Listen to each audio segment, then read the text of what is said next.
Hello viewers, welcome to deep tech trends. आज के lecture में हम पढ़ेंगे React Native class component life cycle. जैसे पिछले वीडियोस के अंदर मैंने आपको बताया था class component and functional components के बारे में। तो आज हम क्या करेंगे, क्लास कंपोनेंट के लाइफ साइकिल को समझेंगे। लाइफ साइकिल्स होता क्या है और इसके अंदर कौन कौन से फेजेस हैं और इसको हम प्रोग्रामिंग के अंदर किस तरह से यूज कर सकते हैं। तो सबसे फर्स्ट मैं आपको बताऊं कि जैसे इंसान है, उसकी पूरी की पूरी लाइफ साइकिल होती है पैदा होने से लेकर डेथ तक। तो सेम उसी तरह से हमारे पास रिएक्ट नेटिव के अंदर क्लास कंपोनेंट्स की भी क्या है, पूरी की पूरी एक लाइफ साइकिल है।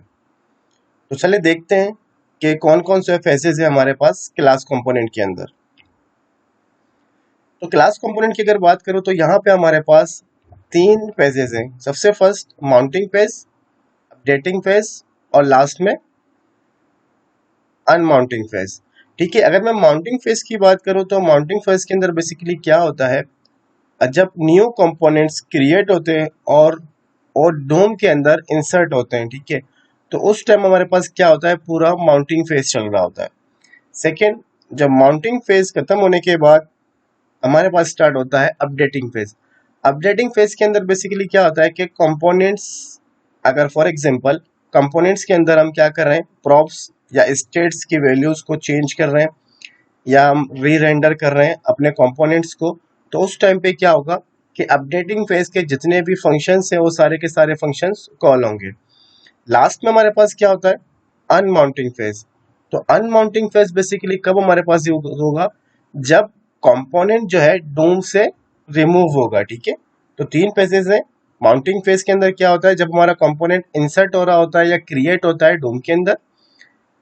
सेकेंड फेज हमारे पास कौन सा है, अपडेटिंग फेज, जब हमारा कंपोनेंट जो है अपडेट होता है, री रेंडर होता है या उसके अंदर प्रॉप्स या स्टेट्स की वैल्यूज अपडेट्स होती है।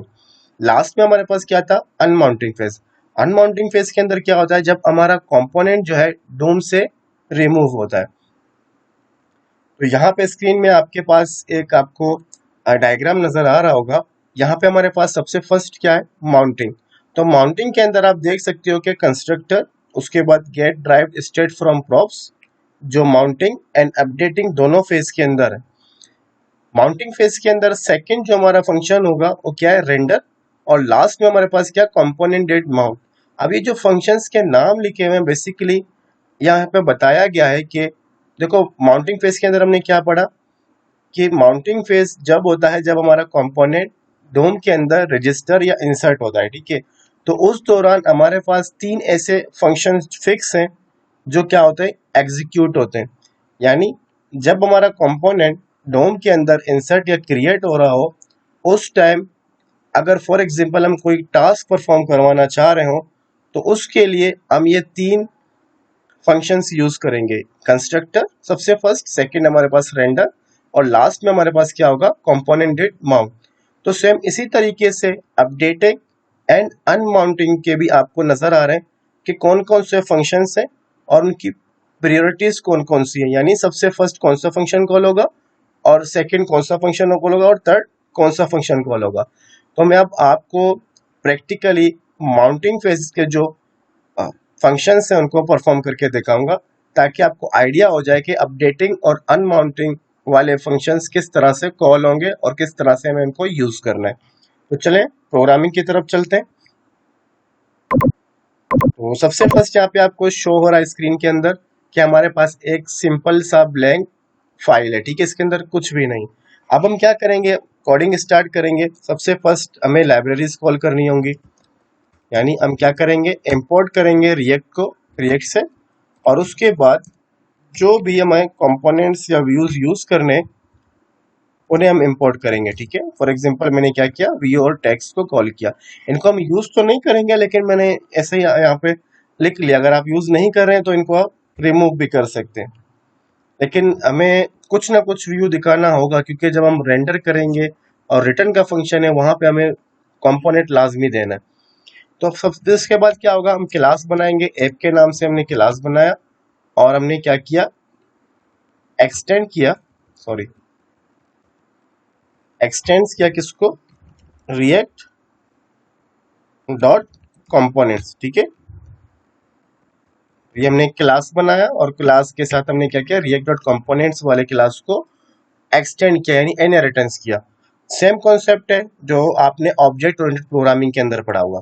नेक्स्ट हमारे पास क्या होगा, अब हम अपना नॉर्मल सबसे पहले क्या करते हैं कि नॉर्मल प्रोग्राम लिखते हैं, उसके बाद हम आते हैं फंक्शंस की तरफ। तो यहाँ पे मैं लिख रहा हूँ रेंडर, ठीक है। तो रेंडर के अंदर हमारे पास क्या होता है, रिटर्न, और रिटर्न में हमारे पास क्या आते हैं, कंपोनेंट्स, ठीक है। जैसे व्यू, और व्यू के अंदर यहाँ पे हमने क्या लिखा, टेक्स्ट। तो यहाँ पे मैं लिख देता हूँ कि welcome to React Native class component life cycle, ठीक है। तो यहाँ पे लिखने के बाद नेक्स्ट काम मेरा क्या होना है, नेक्स्ट में क्या करूंगा कि कौन सा क्लास मुझे एज अ डिफॉल्ट रखना है। तो मैं यहाँ पे लिख रहा हूँ एक्सपोर्ट डिफॉल्ट। हमारे पास एक ही क्लास है तो इस वजह से हम क्या करेंगे, ऐप वाले क्लास को एज अ डिफॉल्ट रखेंगे। तो उसके साथ साथ मैं क्या करूंगा कि यहाँ पे मैं अपने प्रोजेक्ट को स्टार्ट करूंगा ताकि हमें साथ साथ आउटपुट भी मिलती रहे।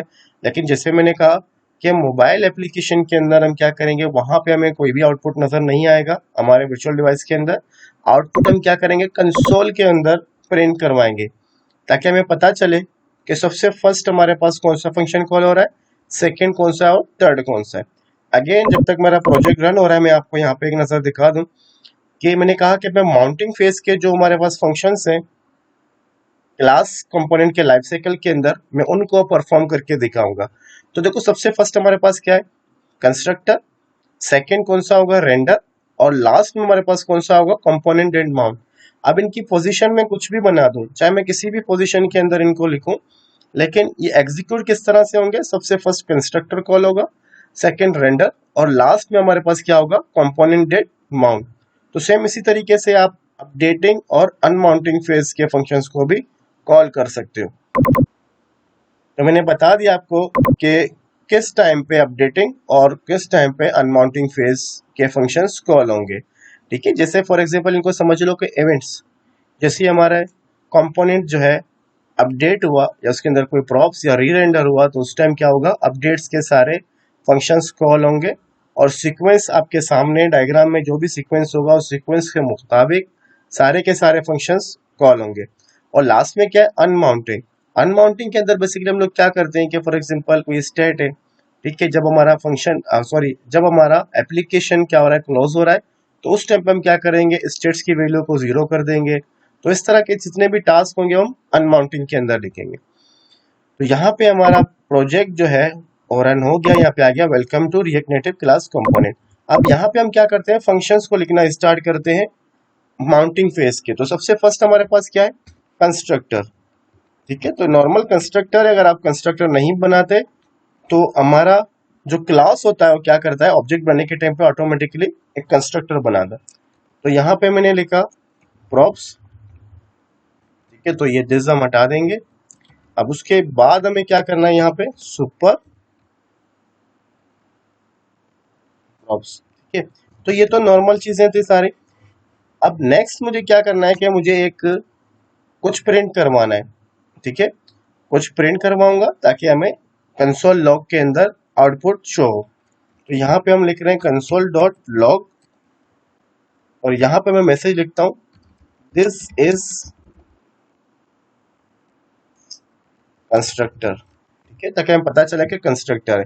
अब देखो जैसे ही मैंने रिफ्रेश किया पेज, तो क्या हुआ, हमारा कंपोनेंट डोम के अंदर रजिस्टर या क्रिएट हुआ, ठीक है। तो क्या हुआ, उस टाइम पे कंस्ट्रक्टर वाला जो हमारे पास फंक्शन था वो ऑटोमेटिकली कॉल हो गया। यहाँ पे देखो नीचे आपको शो हो रहा होगा दिस इज कंस्ट्रक्टर। सेकेंड हमारे पास क्या था, रेंडर। तो रेंडर का फंक्शन ये रहा हमारे पास ऑलरेडी अवेलेबल है। तो यहाँ पे हम लोग क्या लिखेंगे, कंसोल डॉट लॉग।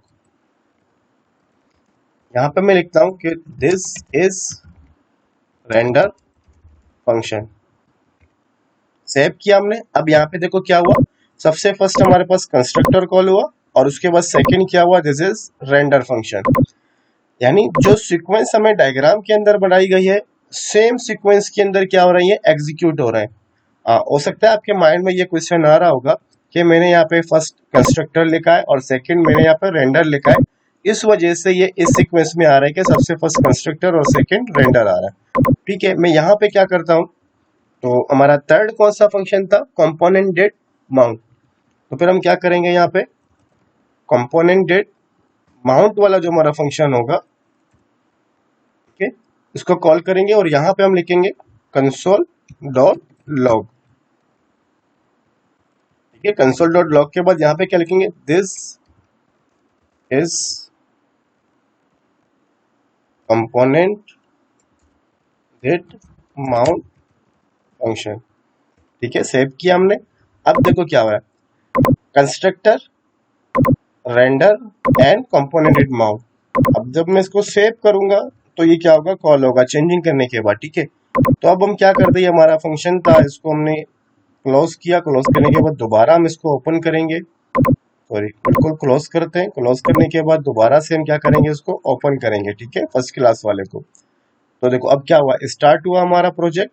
स्टार्ट होने के बाद देखो सबसे फर्स्ट क्या हुआ हमारे पास, जैसे ही हमारा कंपोनेंट क्रिएट या इंसर्ट हुआ डोम के अंदर, तो सबसे फर्स्ट कंस्ट्रक्टर वाला फंक्शन, सेकंड हमारे पास रेंडर फंक्शन और लास्ट में हमारे पास this is component did mount function. ठीक है, तो सेम जिस तरह से हमारे पास डायग्राम के अंदर शो हो रही है, सेम इसी तरीके से हमारे सारे के सारे फंक्शन सीक्वेंस में कॉल हो रहे हैं। तो यहाँ देख लो एक और नजर कि कंपोनेंट डेट माउंट जो है लास्ट में आ रहा है, हालांकि यहाँ पे मैंने क्या किया है, कंस्ट्रक्टर और रेंडर के बीच में मैंने कॉल किया है।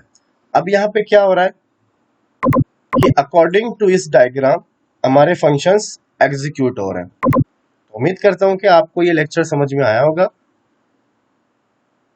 अगर आपको समझ में आया है तो कमेंट लाजमी करना और अपने दोस्तों के साथ भी शेयर करना, क्लासमेट्स के साथ शेयर करना, ताकि सब इस वीडियो से फायदा उठाएं। इंशाल्लाह मिलते हैं नेक्स्ट वीडियो के अंदर।